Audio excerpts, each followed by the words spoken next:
So come to possible first one. ரெண்டு பேர் இருக்கிறாங்கம்மா, ரெண்டு பேர் என்ன பண்றாங்க, ஒரே இடத்துல ஒர்க் பண்றாங்க, சேம் பிளேஸ். கரெக்டுங்களா? ஆமா சார். ஃபர்ஸ்ட் ஒன் ரிஃப்ளெக்சிவ் பாசிபிளா? உனக்கு நீயே செக் பண்ற, நீ ஒர்க் பண்ற இடத்துல நீ தானே ஒர்க் பண்ண போற, வேற யாரும் இருக்க மாட்டாங்க. ஆமா சார், அப்போ பாசிபிள் சார். Reflexive possible. கரெக்டுங்களா? ஆமா சார். Second one symmetry. சரிங்களா? எக்ஸ் கமா எக்ஸ், அது என்னது, எக்ஸ் ரிலேட்டிவ் டு எக்ஸ் தான். ரெண்டு பேரும் சேம் பிளேஸ்னா நீ கண்டிப்பா அந்த பிளேஸ்ல இருக்க போற. ரெண்டாவது ஆமா. சிமெட்ரிக். சிமெட்ரிக்கும் பாசிபிள் சார். இப்போ ஏவும் பியும் ஒர்க் பண்ணுது அப்படின்னா பியும் ஏவும் பியும் ஒர்க் பண்ணுது, பியும் ஏவும் ஒர்க் பண்ணுது, ரெண்டுமே ஒண்ணுதான் சார். ஆமா இருக்காது. ஒய் இருக்கிற இடத்துல தான் எக்ஸ் ஒர்க் பண்றான், ஒன்றும் பிரச்சனை கிடையாது. சிமெட்ரிக் ஆட்டோமேட்டிக்காக பாசிபிள். டிரான்சிட்டிவ். இப்போ ஏ பி ஒர்க் பண்ணுது, பி சி ஒர்க் பண்ணுது, அப்போ ஏ சியும் ரெண்டும் ஒரே இடத்துல. மூணு பேர் கரெக்டுங்களா? எக்ஸ் கமா மூணு பேரும் ஒரே இடத்துல. அவ்வளோ. இது தியரிட்டிக்கலாக எழுதுனாக்கன்னு அது தியரிட்டிக்கலாக எழுதி பழகிக்கோ, அப்படின்னா கஷ்டமாக இருக்குது. Okay sir. Y related to Z, therefore is possible as theoretical or real life oriented. X comma Z is also possible, therefore X related to Z. Therefore it is called a equivalent relation. So next one அதே idea நினைக்கிறேன். என்ன second time என்ன கொடுக்குறோம்? ஃபிஃப்த்ல second one X and Y live in the same locality. அதே idea தான். இங்க வந்து சேம் பிளேஸ் பண்றாங்கன்னா இந்த சேம் லொக்காலிட்டிங்கன்னா அப்ப என்னது, எக்ஸ் கமா எக்ஸ் உனக்கு நீ இருக்கிற இடத்துல தான் இருக்க போற, வேற யாரும் இருக்க போறா. அதே மாதிரி இது டேரக்டாவே ரிஃப்ளெக்சிவ் அண்ட் சிமெட்ரிக் ஆயிடுச்சு. எக்ஸ் கமா ஒய் இருக்கிறாங்கன்னா கண்டிப்பா ஒய் கமா எக்ஸ் அவங்க இருப்பாங்க. சரிங்களா? அப்போ மூணாவது ஆள் எடுக்கும்போது என்ன, எக்ஸ் கமா ஒய் இருப்பாங்க, ஒய் கமா இஜெட் இருக்கிறாங்கன்னா கண்டிப்பா அஸ் பர் தியரிட்டிக்கல் படி எக்ஸ் கமா இஜெட். இது ஒரு பிரச்சனை கிடையாது. அப்போ ஃபர்ஸ்ட் ரெண்டுமே என்ன ஆயிடுச்சு, is satisfy the all relations. சரிங்களா? Reflexive, symmetry and transitive. இப்போ தேர்ட் ஒன்று தான் பிரச்சனை. தேர்ட் ஒன்று என்ன சொல்கிறான், X is exactly 7 centimetre dollar then Y அப்படின்னு என்ன. தேர்ட் ஒன்று கொஞ்சம் கேர்ஃபுல்லாக போடுங்க. X is equal to Y plus 7.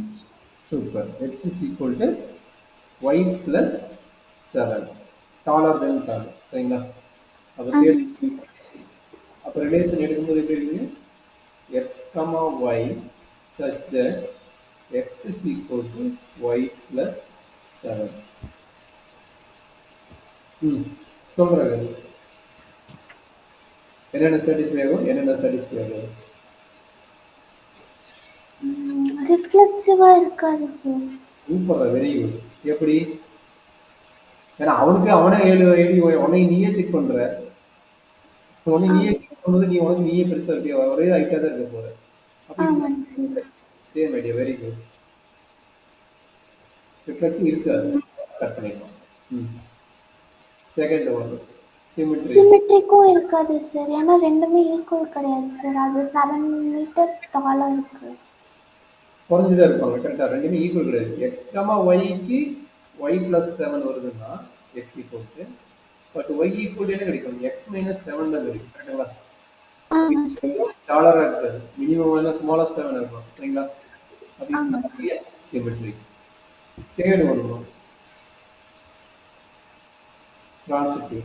Super, நல்ல டிரான்சிட்டிவ். என்ன நடக்கும்,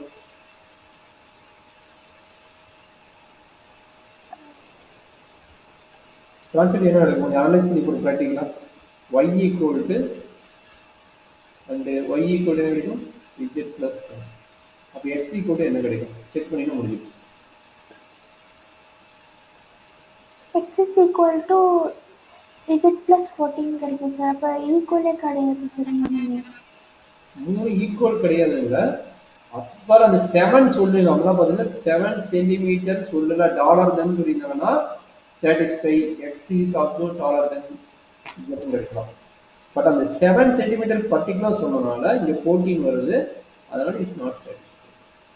சப்போஸ் இந்த 7 பற்றி மென்ஷன் பண்ணாத ஒரே ஒரு கொடுத்துன்னு வச்சுக்கோங்களேன். Suppose X is dollar then ஒய்னு கொடுத்துருந்தோன்னா ஒய் இஸ் டாலர் தென் இஜெட்னு ஆகுமா, அப்போ X is also dollar then இஜெட்னு வரும்ல. ஆமாம் சார். பட் அவன் என்ன சொல்லிட்டான், +7 பர்டிகுலரா ஒரு நம்பர் சொல்லிட்டான். அதுதான் பிரச்சனை. அப்ப ஏன் டிரான்சிட்டிவ் ஆகுதுன்னா இதுதான் ரீசன். இந்த 14 வரை தான் பிரச்சனை தவிர டாலர் தான் இருப்பான். எக்ஸுக்கு இஜெட்டுக்கும் கம்பேர் பண்ணும்போது இஜெட் வந்து பெருசாக தான் இருக்கும். எக்ஸ் வந்து அதுக்கு பெருசாக தான் இருக்கும். போது அண்டர்ஸ்டாண்ட் பண்ண முடியுதாமா இந்த கேஸ்? அண்டர்ஸ்டாண்ட் பண்ண முடியும். அந்த பர்டிகுலர் நம்பர் வரனால தான் உங்களுக்கு பிரச்சனை. அந்த பர்டிகுலர் நம்பர் வந்து it is not a transitive. அந்த நம்பர் இல்லைன்னா இஸ் ஏ டிரான்சிட்டிவ். சரிங்களா? நம்பர் வந்தனால தான் இது பிரச்சனை. நம்பர் இல்லாமல் கொடுத்ததுன்னா is possible. Therefore it is not a transitive.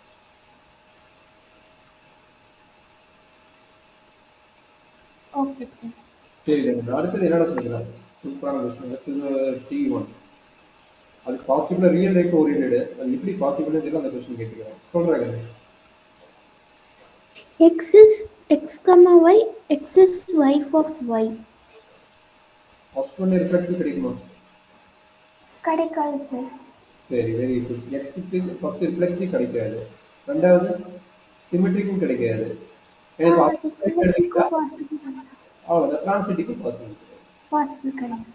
இது மாதிரி ரியல் லைஃப் ஓரியன்டட் ப்ராப்ளம் நிறைய வந்துட்டே இருக்குமா. கொஞ்சம் கேர்ஃபுல்லாக செக் பண்ணிட்டு 2-3 டைம் செக் பண்ணிட்டு போடுங்க. சரிங்களா? Okay sir. அதே மாதிரி தான் லாஸ்ட் வரும். என்ன சொல்றான்? R is x, y, x is father of y. X is father of y.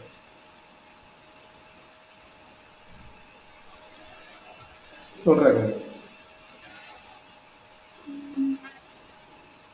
Reflexive not possible sir. Symmetrical possible கிடையாது sir.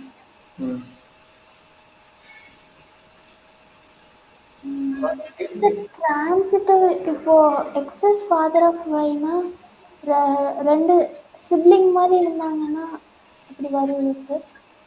கொஞ்சம் செக் பண்ணுமா? இல்லை, நீங்கள் நார்மலாக ரியல் லைஃப்லேயே பேசுகிறேன். ஆனால் பாசிபிளே கிடையாதுடா. இப்போ பாசிபிள் தாத்தா வேணா அதில் எப்படி அப்பாவாக இருப்பாங்க? இப்போ எக்ஸ் வந்து ஒய்க்கு ஃபாதர் ஆகுறாங்க, ஒய் வந்து இஜெட்டுக்கு ஃபாதர் ஆகுறாங்க. அப்போ எப்படி எக்ஸ் தாத்தா அப்படி அப்படி கூட வரலாம், தவிர பாசிபிள் கிடையாது. கரெக்டா? ரியல் லைஃப்ல கிடையாது. Okay sir. கரெக்டு தானே? Correct sir. புரிஞ்சுங்க சார். அவ்வளோதான். தாத்தா தான் வருவாங்க, கிராண்ட் ஃபாதர் தான் வருவாங்க, ஃபாதர் வருவாங்க. சரிங்களா? Okay sir. That's all. This பார்த்தீங்கன்னா ரியல் லைஃப் அப்படி செக் பண்ண இந்த ரிலேஷன்ஷிப், நார்மல் ரிலேஷன்ஷிப் பற்றி பேசினாலே நம்மளுக்கு வந்து ஒரு ஈக்குவல் ரிலேஷன் எப்படின்னு நமக்கு தெரியும்.